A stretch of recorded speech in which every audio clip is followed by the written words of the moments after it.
Bulletin मध्ये या क्षणाची मोठी बातमी समोर येते। एसएससी बोर्डाच्या अभ्यासक्रमामध्ये आता मनाचे श्लोक आणि भगवत गीतेचे धडे सुद्धा मिळणार असल्याचं कळत आहे। तर मनुस्मृतीचा सुद्धा यामध्ये समावेश असेल।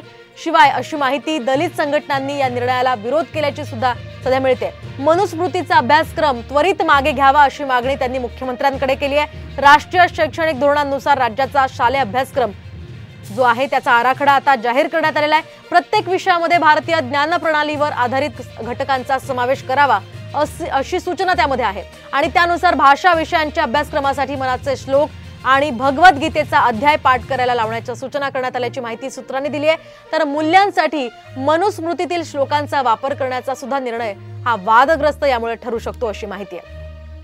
आपण पाहतोय आताची महत्त्वाची अपडेट। एसएससी बोर्डाच्या अभ्यासक्रमामध्ये मनाचे श्लोक आणि भगवत गीतेचे हे धडे मिळणार आहे, मात्र त्याला विरोध केला गेलेला आहे। तर दलित संघटनांनी या निर्णयाला विरोध केल्याचं कळतंय। शालेय अभ्यासक्रमाचा आराखडा एससीईआरटीने जाहीर केल्याचे समजत आहे, परंतु या आराखड्यामध्ये मनुस्मृतीमधील मनाचे श्लोक विद्यार्थ्यांना पाठ करावे लागणार आहे। हे अत्यंत चुकीचं आहे।